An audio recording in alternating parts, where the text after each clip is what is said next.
ಈ ವಿಡಿಯೋದಲ್ಲಿ ನಾವು ಸಂಭವನೀಯತೆ ಅಂದ್ರೆ ಪ್ರಾಬಬಿಲಿಟಿ ಬಗ್ಗೆ ನಾವು ಕಲ್ತ್ಕೋತೀವಿ.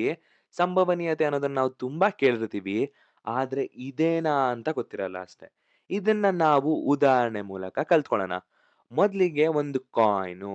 ಈ ಕಾಯಿನ್ ಎಂತದ್ದು ಅಂತ ಹೇಳಿದ್ರೆ ಇದೊಂದು ಫೇರ್ ಕಾಯಿನ್. ಅಂದ್ರೆ ಕುಂದಿಲ್ಲದ ನಾಣ್ಯ ಅಂತ ಹೇಳ್ತೀವಿ. ಇದು ಏನೇ ಡ್ಯಾಮೇಜ್ ಆಗಿರಲ್ಲ. ಮತ್ತೆ ಒಂದ್ ಕಡೆ ನಮಗೆ ಹೆಡ್ ಅಂತ ಸಿಕ್ಕಿದ್ರೆ ಇನ್ನೊಂದ್ ಕಡೆ ಟೇಲ್ ಅಂತ ಸಿಗುತ್ತೆ ನೋಡಿ. ಇದನ್ನ ನಾವು ಹೆಡ್ ಅಂತ ಹೇಳ್ತೀವಿ. ಇದನ್ನ ನಾವು ಟೇಲ್ ಅಂತ ಹೇಳ್ತೀವಿ. ಅಂದ್ರೆ ಇದು ಕುಂದಿಲ್ಲದ ನಾಣ್ಯ ಆಗಿರೋದ್ರಿಂದ ಕರೆಕ್ಟ್ ಆಗಿರುತ್ತೆ. ಅಕಸ್ಮಾತ್ ಬೇರೆ ಏನಾದ್ರು ಡ್ಯಾಮೇಜ್ಡ್ ಅಂತ ಹೇಳಿದ್ರೆ ಅಥವಾ ಇನ್ನೊಂದ್ ನೋಡ್ಬೋದು. 2 ಕಡೆ ಹೆಡ್ ಇರುತ್ತೆ, 2 ಕಡೆ ಟೇಲ್ ಇರುತ್ತೆ. ಇದು ಆ ತರ ಏನಿರಲ್ಲ. ಇದನ್ನ ನಾವು ವಿಶೇಷವಾಗಿ ಕುಂದಿಲ್ಲದ ನಾಣ್ಯ ಅಂತಾನೂ ಹೇಳ್ತೀವಿ. ಒಂದ್ ಕಡೆ ಹೆಡ್ ಇದೆ ಅಂತ ಆದ್ರೆ, ಇನ್ನೊಂದ್ ಕಡೆ ಟೇಲ್ ಇದೆ. ಹಾಗಾದ್ರೆ ಇದನ್ನ ನಾವೇನಾದ್ರೂ ಮೇಲಕ್ಕೆ ಚಿಮ್ಸಿದ್ರೆ ಏನಾಗುತ್ತೆ? ಈ ರೀತಿ ಟಾಸ್ ಮಾಡಿದಾಗ ಒಂದು ಹೆಡ್ ಬೀಳುತ್ತೆ ಅಥವಾ ಟೇಲ್ ಬೀಳುತ್ತೆ. ಈ ತರ ಗೋಟಿ ಅಂತೂ ಬೀಳಕ್ ಸಾಧ್ಯ ಇಲ್ಲ. ಹೌದಲ್ವಾ? ಒಂದು ಹೆಡ್ ಅಂತ ಬೀಳುತ್ತೆ ಅಥವಾ ಟೇಲ್ ಅಂತ ಬೀಳುತ್ತೆ. ಈಗ ನೋಡಿ ಮಕ್ಳಾ, ನಾನು ಕಾಯಿನ್ ಟಾಸ್ ಮಾಡಿದಾಗ ನನಗೆ ಪ್ರತಿ ಸಲಿನೂ ಹೆಡ್ ಬರುತ್ತಾ? ಅಕಸ್ಮಾತ್ ಬಂದ್ರೆ ಅದು ನನ್ನ ಅದೃಷ್ಟ. ಹೌದಲ್ವಾ? ಆ ತರ ಬೀಳಲ್ಲ. ಬಂದ್ರೆ ಒಳ್ಳೇದೇ. ಅದೇನ್ ಪ್ರಾಬ್ಲಮ್ ಇಲ್ಲ. ಅದೇ ತರ ಪ್ರತಿ ಸರಿ ಟೇಲೇ ಬೀಳುತ್ತಾ? ಬಂದ್ರೂ ಬರ್ಬೋದು. ಅದ್ ಬೇರೆ ಪ್ರಶ್ನೆ. ಹಾಗಾದ್ರೆ ಯೋಚನೆ ಮಾಡಿ. ಒಂದ್ಸರಿ ಕಾಯಿನ್ ಹಾರಿಸ್ತಿದೀವಿ ಅಂತ ಹೇಳಿದ್ರೆ, ಒಂದು ಹೆಡ್ ಬೀಳುತ್ತೆ ಅಥವಾ ಟೇಲ್ ಬೀಳುತ್ತೆ. ಈ ತರ ಗೋಟಿ ಮಾತ್ರ ಬೀಳಲ್ಲ. ನಾವು ಕ್ಲಿಯರ್ ಆಗಿ ಏನ್ ಅರ್ಥ ಮಾಡ್ಕೋಬಹುದು, ಇವೆರಡ್ರಲ್ಲಿ ಒಂದಂತೂ ಪಕ್ಕಾ ಬರುತ್ತೆ ಅಂತ.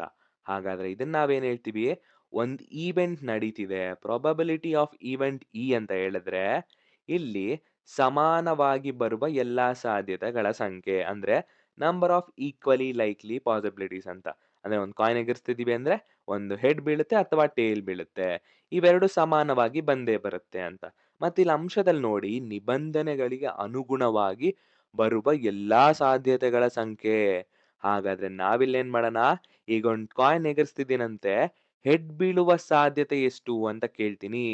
ಹಾಗಾದ್ರೆ ಇಲ್ಲೇನ್ ಹೇಳ್ತೀವಿ, ಎಲ್ಲಾ ಸಾಧ್ಯತೆಗಳ ಫಲಿತಗಳ ಸಂಖ್ಯೆ ಮತ್ತೆ ಹೆಡ್‌ಗೆ ಅನುಕೂಲಿಸುವ ಫಲಿತಗಳ ಸಂಖ್ಯೆ. ಹಾಗಾದ್ರೆ ಯೋಚನೆ ಮಾಡಿ, ಎಲ್ಲಾ ಸಾಧ್ಯ ಫಲಿತಗಳ ಸಂಖ್ಯೆ ಅಂತ ಹೇಳಿದ್ರೆ 2 ಅಲ್ವಾ? ಹೌದು. ಹೆಡ್ಡು ಮತ್ತೆ ಟೇಲು. ಹೆಚ್ಚಿಗೆ ಅನುಕೂಲವಾಗಿ ಅಂದ್ರೆ ಹೆಡ್‌ಗೆ ಅನುಕೂಲವಿಸುವ ಸಂಖ್ಯೆ ಅಂತ ಹೇಳಿದ್ರೆ 1 ತಾನೇ? ಹೌದು. ನಾವು ಟಾಸ್ ಮಾಡ್ತಿದೀವಿ ಅಂತ ಹೇಳಿದ್ರೆ ನಮಗೆ ಹೆಡ್ ಅನ್ನೋದು ಒಂದ್ ಸರಿ ಬೀಳುತ್ತೆ.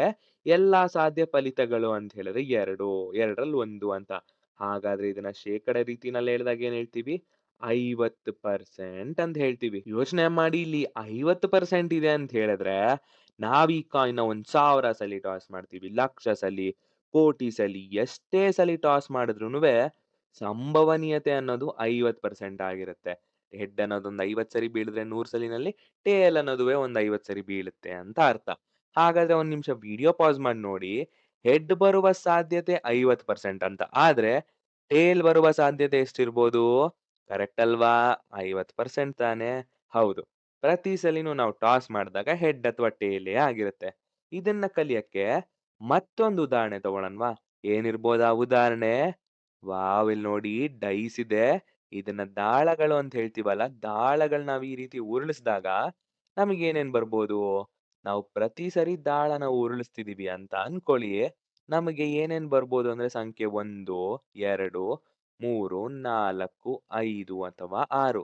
ನೋಡಿ, ಈ ರೀತಿ ದಾಳ ಉರುಸ್ತಿದ್ದಾಗ ನಮಿಗೆ ಈ 6 ನಂಬರಲ್ಲಿ ಒಂದು ನಂಬರ್ ಪಕ್ಕಾ ಬರುತ್ತೆ. ಪ್ರತಿ ಸಲಿನೂ ಒಂದೇ ಬರಲ್ಲ, ಎರಡೇ ಬರಲ್ಲ ಅಥವಾ 6 ಬರಲ್ಲ. ಈ 6ರಲ್ಲಿ 1 ಬಂದೇ ಬರುತ್ತೆ ಅಂತ ಅರ್ಥ.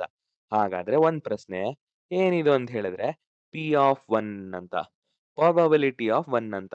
1ರ ಸಂಭವನೀಯತೆ ಎಷ್ಟು ಅಂತ ಕೇಳ್ತಿದ್ದಾರೆ. ಹಾಗಾದ್ರೆ ಹಿಂದೆ ಮಾಡಿದ್ ತರ ನಮಿಗ್ ಗೊತ್ತಿದೆಯಲ್ಲ? ಎಲ್ಲಾ ಸಾಧ್ಯ ಫಲಿತಗಳ ಸಂಖ್ಯೆ ಎಷ್ಟು? ಇಲ್ಲೆಷ್ಟಿದೆ ಅಂದ್ರೆ 6. 6 ಸಂಖ್ಯೆಗಳಿದಾವೆ. ನಾನ್ ದಾಳ ಉರುಳಿಸಿದಾಗ ನನಗೆ ಸಂಖ್ಯೆ 1 ಅನ್ನೋದು ಎಷ್ಟ್ ಸಲಿ ಬರ್ಬೋದು ಅಂದ್ರೆ, 1 ಸಲಿ ಬರ್ಬೋದು. ಹೌದಲ್ವಾ? ಇದನ್ನ ನಾವು 1/6 ಅಂತ ಬರ್ಕೋತೀವಿ. ಮತ್ತೊಂದು ಪ್ರಶ್ನೆ ಏನು? 1 ಅಥವಾ 6. ಇಲ್ಲಿ ನೋಡಿ ಮಕ್ಕಳ, 1 ಅಥವಾ 6 ಅಂತ ಕೇಳ್ತಿದ್ದಾರೆ. ಇಲ್ಲಿ ಎಲ್ಲಾ ಸಾಧ್ಯ ಫಲಿತಗಳೆಷ್ಟಂದ್ರೆ 6. 6ರಲ್ಲಿ ಯಾವ್ದನ 1 ಬರುತ್ತೆ. ಇಲ್ಲಿ 1 ಅಥವಾ 6 ಕೇಳಿದ್ದಾರೆ. ನಾನ್ ದಾಳ ಉರುಳಿಸಿದಾಗ ಸಂಖ್ಯೆ 1 ಬರ್ಬೇಕು ಅಥವಾ 6 ಬರ್ಬೇಕು ಅಂದ್ರೆ, ನಮಿಗ್ ಅನುಕೂಲಿಸುವ ಫಲಿತಗಳೆಷ್ಟು ಅಂತ ಹೇಳಿದ್ರೆ 2. ಈ 2ರಲ್ಲಿ ಒಂದಂತೂ ಖಂಡಿತ ಬರುತ್ತೆ ಅಂತ ಅರ್ಥ. ಸಂಭವನೀಯತೆ ಎಷ್ಟು? 1/3 ಅಂತ. ಆಯ್ತು. ಇದೇ ರೀತಿ ನೋಡ್ದಾಗ ನಮಗೆ ಮತ್ತೊಂದು ಪ್ರಶ್ನೆ 2 ಮತ್ತೆ 6 ಅಂತ ಕೇಳ್ತಿದ್ದಾರೆ. ಯೋಚನೆ ಮಾಡಿ, ಎಲ್ಲಾ ಸಾಧ್ಯ ಫಲಿತಗಳು 6 ಒಪ್ಕೋತೀನಿ. ನಾವು ದಾಳ ಉರುಳಿಸ್ತಿದೀವಿ ಅಂತ ಹೇಳಿದ್ರೆ, ಇದೊಂದನ್ನೇ ಉರುಳಿಸ್ತಿದೀವಿ ಅಂತ ಅನ್ಕೊಳ್ಳಿ. ಯಾವ್ದಾನ ಒಂದು ಸಂಖ್ಯೆ ತಾನೇ ಬರೋದು. 2 ಸಂಖ್ಯೆ ಒಟ್ಟೊಟ್ಟಿಗೆ ಬರುತ್ತಾ? ಇಲ್ಲ. ಹಾಗಾಗಿ ಇಲ್ಲೇನ್ ಹೇಳ್ತೀವಿ, 2 ಮತ್ತೆ 6 ಒಟ್ಟಿಗೆ ಬರಲ್ಲ ಅನ್ನೋ ಕಾರಣಕ್ಕೆ 0 ಅಂತ ತಗೋತೀವಿ. ಇದನ್ನ ನಾವು ಅಸಂಭವ ಘಟನೆ ಅಂತಾನೂ ಹೇಳ್ತೀವಿ. ಇದೇ ರೀತಿ ಕೊನೆಯದಾಗಿ ನೋಡ್ಬೇಕು ಅಂತ ಹೇಳಿದ್ರೆ ಸಮ ಸಂಖ್ಯೆಗಳು. ಪ್ರೊಬಬಿಲಿಟಿ ಆಫ್ ಸಮ ಸಂಖ್ಯೆ ಅಂದ್ರೆ ಏನು? ನಾವು ದಾಳ ಉರುಳಿಸ್ತಿದೀವಿ ಅಂತ ಹೇಳಿದ್ರೆ ಸಮ ಸಂಖ್ಯೆಗಳು ಬರ್ಬೇಕಂತೆ. ಮೊದ್ಲಿಗೆ ಇಲ್ಲಿ ಸಮ ಸಂಖ್ಯೆ ಯಾವುದು? 2, 4 ಮತ್ತೆ 6. ಹಾಗಾದ್ರೆ ಎಲ್ಲಾ ಸಾಧ್ಯತೆಗಳು 6 ಅಂತ ಆದ್ರೆ ಸಮ ಸಂಖ್ಯೆಗಳೆಷ್ಟಿದಾವೆ? 3. ಹಾಗಾಗಿ ಇದ್ರ ಸಂಭವನೀಯತೆ ಎಷ್ಟು ಅಂದ್ರೆ 1/2 ಅಂತ ಆಯ್ತು. ಶೇಕಡ ಎಷ್ಟು ಅಂತ ಹೇಳಿದ್ರೆ 50% ಅಂತ ಬರಿಬೋದು. ಈಗ ಗೊತ್ತಾಯ್ತಲ್ವಾ ಸಮ ಸಂಖ್ಯೆಯ ಸಂಭವನೀಯತೆ ಎಷ್ಟು ಅಂತ? ಇದೇ ತರ ಬೆಸ ಸಂಖ್ಯೆಯ ಸಂಭವನೀಯತೆ ನೀವು ಮಾಡಿ. ಈಗ ನಾವೇನ್ ಕಲಿತ್ವಿ? ಒಂದು ದಾಳನ ಉರುಳಿಸೋವಾಗ, ಒಂದು ನಾಣ್ಯನ್ ಟಾಸ್ ಮಾಡೋವಾಗ ಬರುವ ಸಂಭವನೀಯತೆ ಅಂತ. ಅದ್ಹೆಂಗ್ ಮಾಡ್ಕೊಂಡ್ವಿ? ಸಮಾನವಾಗಿ ಬರುವ ಎಲ್ಲಾ ಸಾಧ್ಯತೆಗಳ ಸಂಖ್ಯೆನ ಇಲ್ಲಿ ಬರ್ಕೋತಿದ್ವಿ. ಮತ್ತೆ ನಿಬಂಧನೆಗನುಸಾರವಾಗಿ ಬರುವ ಸಾಧ್ಯತೆಗಳ ಸಂಖ್ಯೆ. ಇದೇ ನಮ್ಮ ಸಂಭವನೀಯತೆ ಅಂತ ಅರ್ಥ.